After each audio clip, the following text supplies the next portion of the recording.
Hey everybody, it's Barbara with Acting for Community Theatre. I think this might be the last video in my audition playlist. We'll see how it goes. But I want to talk to people about what happens in the room, just in case you've never been to an audition. And then I want to talk about what directors are really looking for. What do we actually want to see? Because that's a big question for not just beginning actors, pretty much for all actors I've ever met. So, first, let's talk about what to expect when you're in the room. Let's get started. Okay, so you filled out your forms, you've looked at your side, or you know your monologue cold, and you finally get called into the room. Now, there's a lot of different ways this can happen, depending on how big your community theater is and how close it is to a professional center. I keep going on about that, but it's the truth. So you might go in there and you might face a table of 4 or 5 people. There could be a director in there, there could be a stage manager in there, there could be a producer in there, there could be an assistant stage manager in there, there's lots, or an assistant director in there. There could be quite a few people in there. Or it could just be the director. So you're going to walk into the room and let's say there's a director and a stage manager. That's very typical. There's 2 people in the room. They're usually sitting behind a table of some kind. Sometimes you're not on the stage. Sometimes you are on the stage. Sometimes the stage is raised and the people on the table are below you. And so you're going up the stairs onto the stage as like you would be in a performance. And sometimes it's a little bit more intimate and it's just inside a room and you're on the floor level just where they are. So you're basically going to walk into the room, and the big thing is do it with confidence and with a smile. Just walk in with your happy you, confident, I'm here to have an interview, which is basically what's going on. And you would walk in confidently and you would look at the people at the table and just say hello. They will probably then introduce themselves. If I say, hello, my name's Barbara, and they would probably say, hi, Barbara, I'm John, the director, and we're looking forward to seeing what you're going to do for us today. So as the actor, I would say, today I'm going to be playing, insert character name here, from the play, insert play here. And they'll say, okay, great, in your own time, or go ahead, or whenever you're ready, or whatever it is. So there should be some sort of a space designated for you to act in, and you should be able to figure that out. Usually they will give you a chair. Hopefully they will give you a chair. And so wherever the chair is in that space is probably where you want to be. And one of the things that I want to say is don't be too close to the table. There's lots of times when I have wanted to say to somebody, whoa, I don't want you acting in my lap. You need to be further back. You really need to be 10 or 12 feet away from the director in order for her to actually see what you're doing, because you're too close otherwise. So you're going to walk back to the space, and then it depends on whether you need that chair. Now, I usually tell people I'd rather they didn't sit in a chair to do their monologue, because what happens typically with actors that haven't been professionally trained is the energy level sits down in the chair with them. So if you stand up, you generally have more energy than you do when you're sitting down, unless you've been trained and well trained, or you're really a veteran, basically. So if you're new to acting, or even if you've been doing it for years, but you haven't really been trained very well, nobody's really taken you by the hand, or you haven't taken a lot of classes, I would say avoid using the chair for your monologue. However, if you have rehearsed it that way, then you should use your chair. You shouldn't be doing something that big that's going to throw you, that's different, the moment that you're going to do your monologue. But if you're listening to this before you've worked up your monologue, probably don't sit down. Find a way to stand up. Now, some monologues really need you to be sitting in a chair.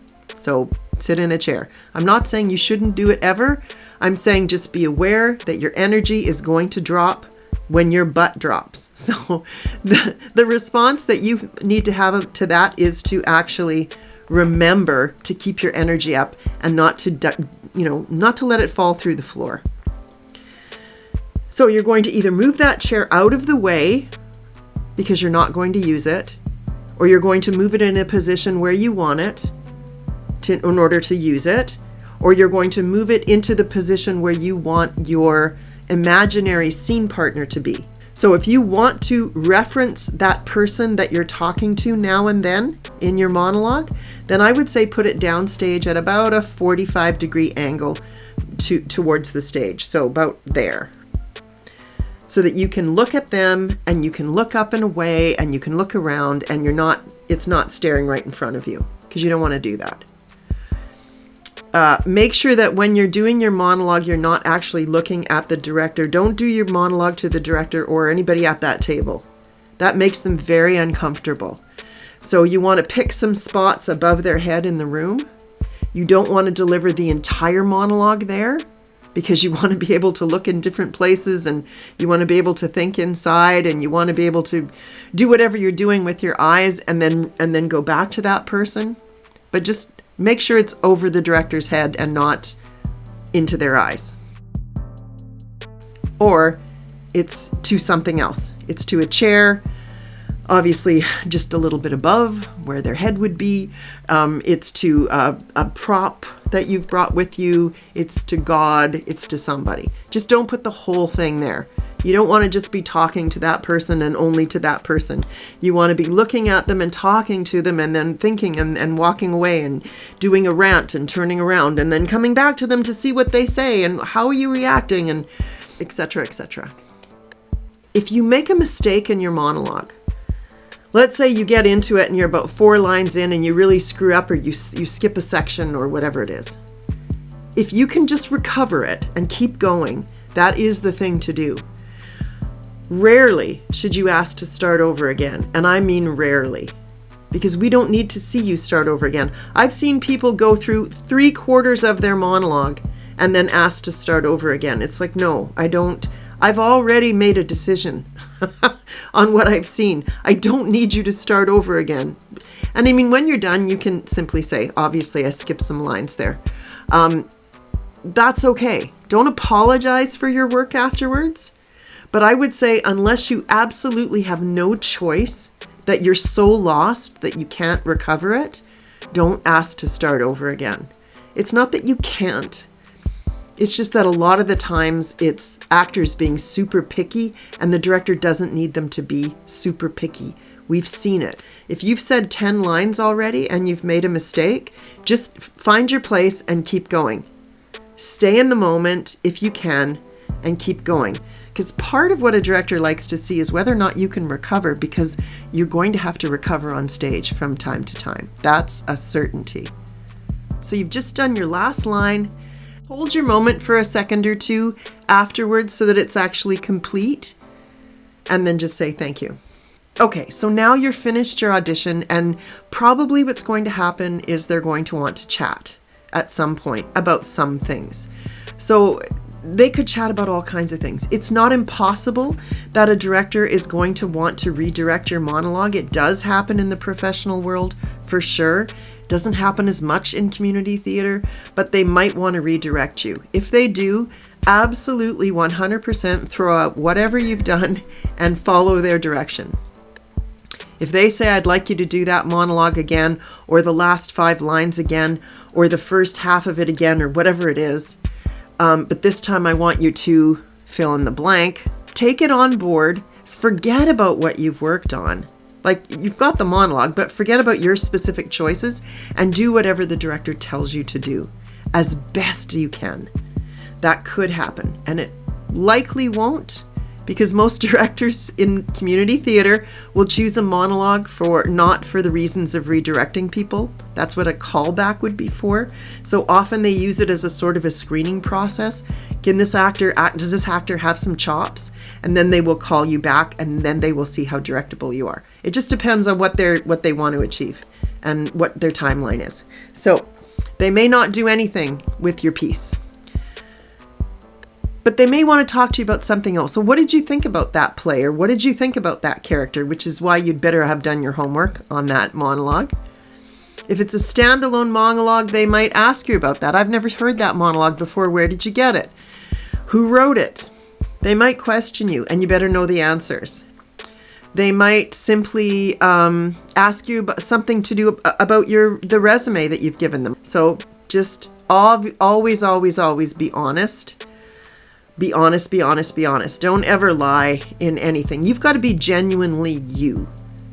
It's another thing I should talk about is when you enter the room and for the entire process, except for when you're in character, you need to be you, genuinely you. You don't come in as in character ever, because you're the one that the directors want to get to know. They want to know if they like you. They want to know if their cast is going to be able to work with you. They want to know who you are. You're the person they want to get to know. The acting is where you become the character, but just drop that otherwise. Don't come in costume. Don't come in with accents. Don't come in character. You don't come in with affectations of any kind, like some sort of a limp or whatever. Always come in as you. Do your character stuff in your monologue, and then you're you again, because that's the person the director wants to meet. So have a discussion with them and always be truthful. Never lie on your resume. Never lie when you're in the room. Just be you. Just be genuinely you. And who knows what else the director is going to want to talk about. She'll ask you questions, or she'll just want to get to know you, or maybe she'll ask you about your schedule.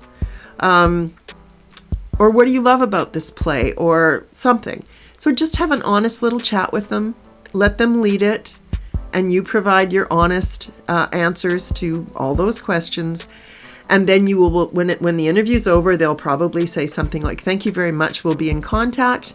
And you will say, "Thank you so much," with a smile and confidence, and then walk out of the room. I mean, it's very simple. You want to be in control of your audition, but the director is actually leading it, if that makes sense. So you're in control of you and your audition, your work, and the director is actually, it's an interview. That's technically what it is. And that's it. And then they will probably let you know, and it would be okay if you asked. It's not a bad thing if they say, "Okay, we'll be in touch." You could say, "Will you only call the people who are shortlisted, or will you be calling everybody?" You can ask that if you like. It's not a question I would typically ask, but you can. If you want to know and they're not telling you, and if there's not someone outside who will tell you, or they haven't told you ahead of time or something, you can simply ask. Or you can ask, when will the cast list be posted? Or do you know when you'll have a decision? Or, it's okay. If it's just a simple question and it's like you take the answer and say, "Okay, great, thank you," and leave, that's totally fine. I think it's fine anyway. Some people might not agree, but I think it's fine. And that's it. That your audition's over, and then you can go relax and just shake it off. As long as you are prepared, fully prepared with your monologue, fully in control of your audition. You're walking in like a professional. You are genuinely you the entire time, except when you're in character, and then you're genuinely as character as you can, and you're genuine in your resume, so that everything on that resume is truthful. You're genuine in your headshot. Like, you're gonna be fine. You're gonna be. That's exactly what you need to do. So then you've left the room, and that's it. Like that's your audition, and then you wait for a callback. And if you get called back, then you're going through the process in the same way. It's just a different process. Still, you're in control of it. If you're doing cold readings, go listen to my video on cold readings. Yeah, I mean that's the process. That's the process. And don't worry if you don't get cast, because auditioning is what helps you get cast. And I don't mean you can't get cast unless you audition. I mean, you keep auditioning and you get better. Like, it's a skill set like any other. You are going to get better and better at this, and you are going to get cast because you get better at it. So I hope that this has been helpful for you. I can't think of any other big tips and tricks that I want to give you for auditions at this point. I hope I haven't missed anything. I may come back with another video at some point and say, "Hey, I forgot to say this." But for now, I will see you very soon.